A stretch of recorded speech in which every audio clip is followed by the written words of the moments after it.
मैं चाहती हूँ कोई ऐसा काम मैं करूँ जो महिलाओं को रोजी रोजगार से जोड़ा जाए। एक आंख अगर मेरा हिंदू भाई है तो एक आंख मेरा मुस्लिम भाई है, दोनों हमारे लिए बराबर है। आज हमारे साथ बातचीत करने के लिए एक बहुत अहम व्यक्ति को हमने आमंत्रित किया है, सईदा खातून जी, जो दुमारियागंज सिद्धार्थनगर से इस वक्त भी चुनाव को जीत हासिल करके हमसे बात कर रही है। उत्तर प्रदेश के ये बहुत ही पेचीदे चुनाव थे और हम सब आपसे आभारी हैं सईदा जी कि आपने बात करने के लिए हमें वक्त दिया।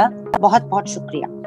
सबसे पहले मैं आपसे ये सवाल करूंगी कि आप एक महिला है, खवातीन है, तो इस माहौल में आपने जो इलेक्शन लड़ा और जीता, उसमें क्या क्या चुनौतियां थी, ये हमारे दर्शकों को बताइए।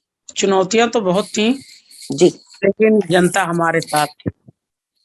जिस तरह ने हम लोगों ने, हमारे फादर ने, हमारी मदर ने जनता की सेवा किया है, उसका मुझे सिला मिला और लोग मेरे साथ थे और कदम से कदम मिलाकर चल रहे थे। हिंदू मुस्लिम सारे धर्म के लोग हमारे साथ जुड़े थे, इसलिए मुझे कहीं कोई दिक्कत नहीं हुई। लोगों ने कोशिश तो की कुछ डिस्टर्ब करने की, लेकिन हम लोगों ने बहुत होशियारी के साथ काम किया, अपना काम करते गए। उससे कुछ हम लोग ना डिस्टर्ब हुए ना कुछ बोले।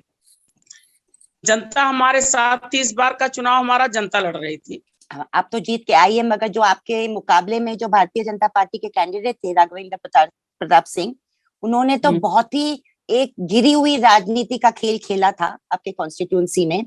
एक तरह के नफरत भरे बोल बोलना, लोगों को हुस्काना, इस तरह की बातें करना जो कानून के भी खिलाफ है, इंसानियत के भी खिलाफ है और चुनाव आयोग के मॉडल कोड ऑफ कंडक्ट के भी खिलाफ है। तो क्या पुलिस ने उनके खिलाफ कुछ केस वेस दर्ज किया है ये सब भाषणों के लिए? हाँ, चुनाव में वो मुकदमा दर्ज हो गया है उनके खिलाफ। हाँ।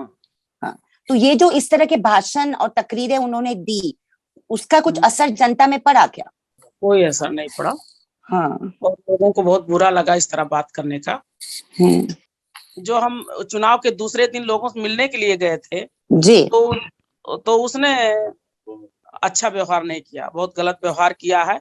विधानसभा में आवाज भी उसके लिए हम उठाएंगे। जीत हार के बाद जब रिजल्ट आ गए, निर्णय आ गए चुनाव की, उसके बाद वो जो गलत एफआईआर दर्ज करने की कोशिश की कि वो गलत गलत स्लोगन हुए हैं वगैरह वगैरह, उसको लेकर अभी वो केस कहाँ पे है?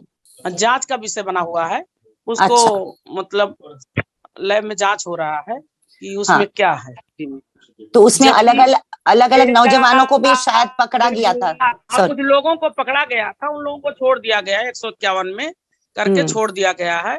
और उसको तो सीओ साहब ने बयान भी दे दिया है कि हम वहां मौजूद नहीं थे। हम तो एसओ पथरा और सीओ हमारे डुमरियागंज लेकर हमको घर लेके गए थे, कहीं हम रुके ही नहीं। डुमरियागंज एक सेकंड के लिए भी नहीं रुके थे।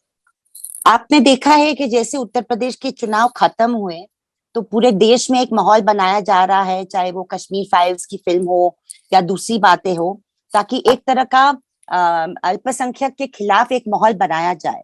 तो आपको क्या लगता है कि इससे असर पड़ेगा उत्तर प्रदेश में और आपकी कॉन्स्टिट्यूंसी में? नहीं, हमारे यहाँ कोई ऐसी बात अब नहीं होने पाएगी। हम लोग अपने पुराने एजेंडे पे चल रहे हैं और कोई यहाँ कोई दिक्कत ना आने नहीं पाएगी। इससे पहले हम 2 बार चुनाव लड़े हैं। हमारी मदर इससे पहले जीती थी, हमारे फादर जब नहीं रहे इस दुनिया में तब वो उनका वो चुनाव हुआ था। तो लेकिन हमारी मदर इद्दत में थी, इसलिए वो बाहर नहीं निकली थी। हम ही 1 हफ्ते के लिए बाहर निकले थे, पहली बार हम निकले थे बाहर और उनका चुनाव हम ही लड़े थे। और फादर भी हमारे 2 बार एमएलए रह चुके हैं, इसलिए क्षेत्र में बहुत विकास किया है उन्होंने। लोगों को मुझ पर भरोसा था, उस पर भरोसा किया। और मैं 2 चुनाव जो पीछे लड़ी, एक बार 700 वोट से मैं हारी थी, एक बार 171 से। अच्छा, अब तो बहुत ही तीसरी बार है। जी जी जी। सईदा जी, आपको क्या लगता है कि सिद्धार्थनगर और डुमरियागंज में सबसे बड़े मसले क्या है? जनता के मसले है क्या? सड़कें हमारे यहाँ की जर्जर है, लोगों को आने जाने में दिक्कत हो। जैसे कोई बीमार अगर हो जाए तो जल्दी कोई हॉस्पिटल नहीं पहुंच पाता, और हॉस्पिटलों में डॉक्टर अच्छे नहीं, अच्छे स्कूल नहीं है। ये सारी चीजें जनता से जुड़ी हुई हैं। बेरोजगारी है। मैं चाहती हूँ कोई ऐसा काम मैं करूं जो महिलाओं को रोजी रोजगार से जोड़ा जाए। हमारे यहाँ बहुत गरीब महिलाएं हैं जो बेरोजगार हैं, कहीं किसी को कोई रोजी रोटी नहीं है, इससे मैं जोड़ने की कोशिश करूंगी। आपका जो चुनाव आयोग के जो आंकड़े हैं वो मैं देख रही थी, तो उसमें देखा तो 41% मतलब 41.19% वोट आपको मिला है, और आपके जो हारे हुए कैंडिडेट है उनको 1% वोट कम मिला है। और इसका मतलब है कि सब समुदाय ने आपको बिल्कुल बराबर सपोर्ट दिया है, चाहे वो हिंदू हो, मुसलमान हो, दलित हो, ब्राह्मण हो। तो ये जो एक हम बार बार ये सवाल क्यों कर रहे हैं, क्योंकि एक माहौल जो देश में बना हुआ है एक लोगों के खिलाफ, एक दूसरे को खिलाफ खड़ा करने का, तो आप कुछ खास इस तरह के प्रोग्राम शुरू करेंगी आपके क्षेत्र में, जिससे इस तरह का के सौहार्द लोगों के बीच में एक एकता बनी रहे? भाईचारा पे मैं विशेष ध्यान दूंगी, यही हम लोगों की हमेशा कोशिश भी रही है। और वही लोग हमारे डुमरियागंज के चाहते हैं, एक आध के अलावा सारे लोग भाईचारा चाहते हैं। हम लोग हमेशा मिलजुल कर, होली हो, दीपावली हो, ईद हो, बकरीद हो, मिलकर मनाए हैं डुमरियागंज में। वही चीज कायम होगा, वही चीज में कायम करेंगे। लोग खाई खोदना चाहते हैं, लेकिन मैं फिर से भाईचारा कायम करूंगी। हमारे लिए हिंदू भाई भी और हमारे लिए मुस्लिम भाई भी। हमने तो कहा है अपनी बात में भी, एक आंख अगर मेरा हिंदू भाई है तो एक आंख मेरा मुस्लिम भाई, दोनों हमारे लिए बराबर। और आपको लगता है कि ये जो आपके भाईचारा के जो आपका एक संदेश है वो नफरत की राजनीति को हरा सकता है? बिल्कुल हरा सकता है, हराएगा भी, हराएगा भी, और हमेशा हारा है और हारेगा।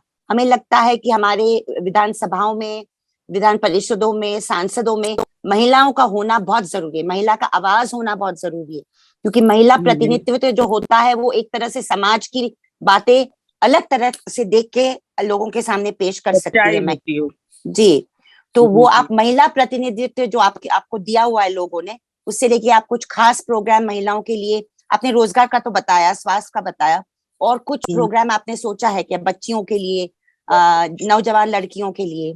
ज्यादा से ज्यादा शिक्षा वो लोग प्राप्त करते हैं। जब पढ़ी लिखी लड़कियां रहती हैं, हमारी बहनें रहती हैं, उनकी सोच समझ अलग होती है, और वो जब समाज में जाती हैं तो अच्छा काम करती हैं। और हम अपनी बहनों से कहना चाहेंगे कि आप लोग भी समाज में आगे आइए। जब हम लोग आगे आएंगे तो जो सच्चाई है वो आगे निकल कर आएगी, और देश में अच्छा काम होगा, अपने क्षेत्र में अच्छा काम होगा। और आप लोगों का बहुत बहुत मैं शुक्रिया अदा करती हूँ कि आप बॉम्बे से हमारे साथ जुड़ी और बातें की, इसके लिए बहुत बहुत शुक्रिया। नहीं, बहुत बहुत शुक्रिया आपका, और हम आपके साथ हैं, और हम चाहते हैं कि इस तरह के हम चेहरे हमारे राजनीति में देखते रहे, जो बच्चियों को प्रेरणा देते रहे कि बस हम भी आगे कदम बढ़ा सकते हैं।